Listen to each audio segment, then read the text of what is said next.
Ya, apa oh sih? iya, sing kompak. Wis seragaman kompak masuk nyoba gak kompak ya apa? Hayo, hai. Oke, hai.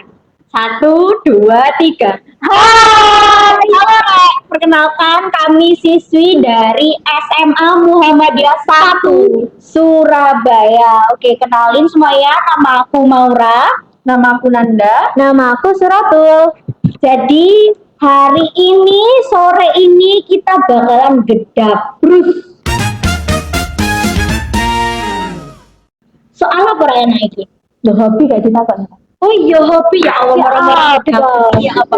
Hobi sih. Ben iki ya aku ben kayak kenal. Lebih dalam kenal. Aja dalam. Kenal lo ya. Apa bimbingan? Hobiku membaca novel karena suka yang fiksi gitu. Oh, membaca. Kalau aku sih hobinya lebih suka yang lihat gambar ya. Tapi kalau yang gambar ceritanya kayak nggak menentu sih nggak suka. Jadi aku lebih suka nonton film. Biar aku Ya. Ada episode. banyak ngomong apa? Hobi aku tuh banyak deh sebenarnya. Kalau 1000 itu kayak kurang deh hobi itu. Jadi segini, gini nah. Jadi aku suka banget melakukan semua hal yang itu tuh bernilai baik, positif dan tentunya bermanfaat buat orang-orang. Oke, wes mari tanya hobi, perlu tanya Instagram Mbak. Nah, nanti ayo ya di bawah ini. Oke teman-teman, sore ini kita bakalan bedah terus ngomongin soal sejarah. Yeah. Nah, enaknya kita bahas apa, Rek? Cagar budaya nggak sih? Cagar budaya. Soalnya menariknya kemarin itu ada demonstrasi yang anarkis banget sampai bakar Gerhadi, sumpah. Gerhadi dia. Iya, nggak kak di TikTok mana? Gerhadi menang-menang diobong. Iya. Ya ampun, ya apa ngomong direk? Cagar budaya ini loh, ini diobong. Tapi selain Gerhadi, kayak aneh nggak gak sih, Rek? Iya, gak mungkin budaya gak sih cuman Gerhadi. Surabaya kota pahlawan, banyak sejarah. Gerhadi aja kan banyak banget cagar budaya. Salah satunya apa kira-kira? Don Bosco. Don Bosco. Aku taunya sih dia cuman anti asuhan ya. Emang itu benar tak? Yang di Jalan Tiga itu kan? Iya, benar banget yang arsitekturnya Belanda banget itu loh. Ya, apa itu? Fun fact-nya sebelum jadi yayasan atau panti asuhan dia itu jadi gudang persenjataan Jepang waktu Jepang menjajah Indonesia. Dan kamu tahu itu gudangnya itu terbesar se Asia Tenggara. Gila. Yang terbesar itu kundang. Yang terbesar itu ada di Indonesia dan ada di Surabaya. Sampai kayak ngono itu pasti ada cerita di baliknya kan sih? Gimana itu? Yayasan atau panti asuhan itu kan dulunya didirikan sama Belanda kan. Waktu Indonesia dijajah Belanda. Ya. Nah, waktu Belanda kalah dari Perang Dunia Kedua, akhirnya Indonesia diambil alih sama Jepang. Jepang melihat Don Bosco bagus nih, arsitekturnya kuat, kokoh, luas, jadi dijadiin gudang senjatanya di situ. Ya Allah, sama ya. Iya. Terus mereka Jadi anak-anak panti itu dipindahkan disingkirkan dulu sebagai Kasihan mereka. gedung senjata. Cek jahat sih, paling kata siapa aku. Terus siapa? Perjalanan waktu gedung, habis itu Jepang itu kalah ke Perang Pasifik. Perang Iya, Pasifik. dia kalah yang Amerika bom di Hiroshima dan Nagasaki itu. Terus habis itu sama anak-anak Surabaya itu dimanfaatin buat ngerebut senjata-senjata itu buat perang 10 November. Tapi arek-arek Surabaya kan gak bisa senjata yo. Tapi keren loh, bisa direbut ngono kan. Gede banget. Toweran iku arek Surabaya. Iku ya apa iku kok iso sampai direbut arek Surabaya terus mari ngono dan lain sebagainya itu. Gedung waktu jadi gudang itu tadi kan memperkerjakan karyawan sipil atau Indonesia. Nah, karyawan-karyawan itu kan udah tahu senjata-senjatanya sih. Nah, itu dibocorin ke arek-arek Surabaya. Jadi kayak kerjasama gitu mereka. Jadi arek-arek Surabaya ini kayak memanfaatkan yang Jepang ini yang udah tidak punya legitimasi di Indonesia, kekuasaan di Indonesia, karena dia kan udah kalah. Terus habis itu Belanda masih ngibarin bendera di hotel Orange atau Majapahit itu. Jadi kayak pemuda-pemuda itu marah, akhirnya membuat strategi dengan mengadakan apa itu rapat raksasa itu ya yang ditambah sari. Iya. terus nyusun strateginya di situ. Terus habis itu Bung Tomo sama siapa itu Muhammad Yasin itu masuk ke gedung Melakukan delegasi ya. berunding. Akhirnya Jepang udah nggak punya kekuasaan lagi dan akhirnya nyerahin itu. Terus habis itu rakyat atau pemuda pejuang-pejuang ini kayak mengambil, tapi tetap dipantau sama polisi istimewa ya yang sekarang BRIMOB gitu loh. Tapi mereka juga nggak tahu caranya. Ya terus ya aku gak ada caranya senjatanya tapi digowo dipakai. Jadi mereka itu latihan siang malam jadi mereka nggak tahu kan di dalamnya itu masih ada pelurunya. Jadi ada orang yang beberapa kali kena tembak, salah tembak itu ya, peluru nyasar. Terus habis itu bom juga. Mereka latihan di sumur yang Itu di pemukiman sumbernya. iya di dekat pemukiman yang itu menyebabkan masyarakat tuh panik, dikira ada Serangan lagi. Padahal itu lagi latihan. Sebenarnya bukan main ya. Sangat keren. Sebenarnya ini apa ya? Area-area Surabaya ini sangar gitu ya teman-teman ya. Meskipun mereka nggak tahu caranya, tapi modal nekat gitu kan. Tapi tetap ya apa iki caranya senjata iki kudu bisa kita gunakan. Terus ada fun fact apa lagi di Don Bosco itu? Apalagi ya yang aku tahu cuma itu tadi sih, sebagai gudangnya Jepang, senjata Jepang. Habis itu setelah dirampas atau diambil alih, gudang itu sempat kosong dan sekarang menjadi yayasan Panti asuhan yang dilestarikan atau yang dijaga sama Indonesia, bukan sama Belanda lagi. Gitu. Berarti kepemilikannya sudah berubah ya? Iya.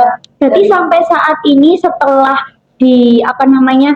setelah dialihfungsikan kembali sebagai panti asuhan itu dari tahun semenjak Jepang kalah sampai sekarang itu masih jadi panti asuhan. Iya, dan aku dengar-dengar nih ya, kan kayak nggak mungkin nggak sih yang bangunan bertahan lama, terus ada anak-anak panti, biaya yang hidupinnya itu gimana? Nah, itu ada salah satu cara dari dulu mereka itu ngadain fancy fair. Apa fancy fair? Fancy fair itu apa ya? Bisa disebut dengan bazar rakyat. Bazar rakyat. Iya. Fancy fair itu mau mahal. Itu ya berarti itu bazar rakyat. Bazar rakyat. Ya apa itu bazar rakyat itu? Bazar rakyat itu dari hasil bazar itu uang itu digunakan untuk membantu finansial anak-anak yang ada di panti. Jadi mulai dari pendidikan, terus kesehatan dan lain-lain. Kreatif ya? Iya, bahkan yang aku tahu nih ya, sekarang itu caranya itu bukan bazar aja, tapi mereka tuh ngembangin usaha ekonomi produktif. Apa itu? Ekonomi produktif apa itu ya? Itu tuh kayak usaha daur ulang kompas, usaha fotokopi, mencetak dan menjilid. Jadi mereka tuh membuka usaha apapun yang bisa menghasilkan uang gitu loh. Dan uang itu bisa dibantu buat anak-anak panti. Dan kalian tahu nggak sih, yang bazar itu bertahan hingga saat ini setiap tahunnya, setiap tanggal 31 Januari setiap tahun. Dari 1930. Wah, Bazar sampai sekarang. Piro rek itu menaik Hampir seabad sih. Iya, 95 tahun. Keren loh, konsisten dia untuk bahkan lebih kreatif lagi sekarang. Setiap tahunnya itu berinovasi, memberikan dampak yang memberikan dampak yang baik buat anak-anak juga, biar bisa dirasain sama mereka dari bazar-bazar itu. Dan ternyata dari bazar itu tadi berapa ribu anak yang sudah bisa berhasil di bawah naungan Don Bosco. Itu keren banget ya.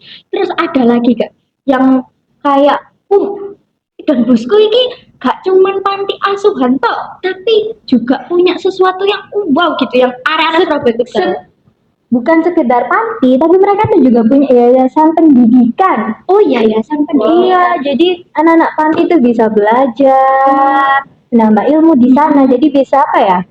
Anak-anaknya tuh lebih memahami dunia luar gitu loh. Jadi dapat pendidikan yang formal Iya, juga. Boleh tahu pendidikannya itu apa ya? Maksudnya kayak SD atau SMP gitu. awalnya itu kan setelah pindah yang bangunan kata kamu tadi, Iya. itu awalnya itu membangun TK. Tapi 2 tahun setelahnya kan mereka semakin ngembangin diri kan. 2 tahun setelahnya itu mereka ngebangunin SD, bahkan SD, SMP dan SMK loh. Berarti itu semua jenjang itu ada. Berarti sekarang ada yayasan, ada juga Panti pendidikan. Iya. Asuhannya tapi keren banget ya. Ren. Ya ampun aku gak kepikiran tuh gimana ya para pendirinya Don Bosco itu berjuang mempertahankan.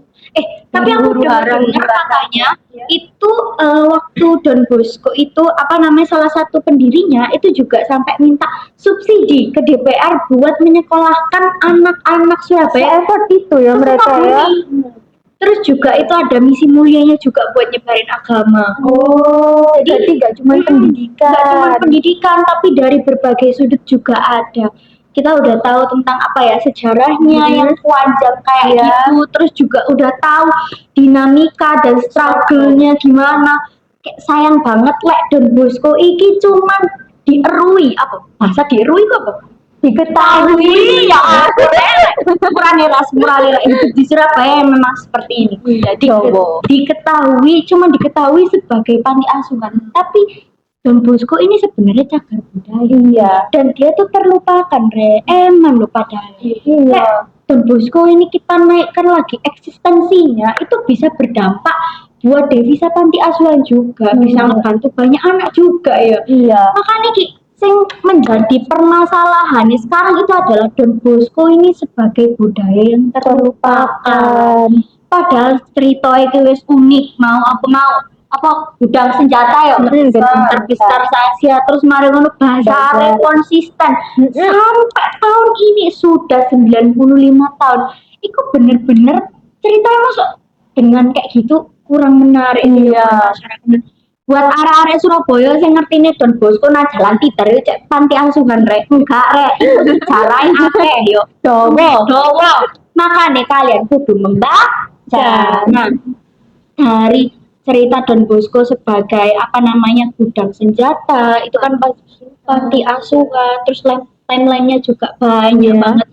Aku masih kepikiran gimana caranya ya kita ini bisa naikin eksistensinya Don Bosco lagi supaya lebih dikenal gitu. Kayak ada saran nggak dari kalian mungkin? Sekarang lebih gampang sih kalau pakai sosial media. Kayak kita ini beri contoh buat ngepromosiin tentang cagar budaya itu tadi dengan pemanfaatan media digital.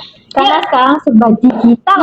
Aja lagi pengen gengsi. Ini apa rek? Iki edukasi. Arek-arek Surabaya ku kudu ngerti. Mau awakmu ngerti nek jalan Tunjungan, terus mari ono Delta di maning Taman Apsari. Sejarahnya Don Bosco Grahadi sing diobong. Aku kalian mungkin kecewa ya gara-gara Grahadi diobong. Tapi kalian juga harus melek kita ini nggak bisa mentitik fokuskan diri kita hanya pada satu cagar budaya. Betul. Masih banyak cagar budaya lain, contohnya Don Bosco yang harus kita lestarikan, kita perhatikan, kita naikkan lagi eksistensinya gitu. Jadi dia itu ojo sampai cuma dilabeli panti asuhan nang jalan Tidar.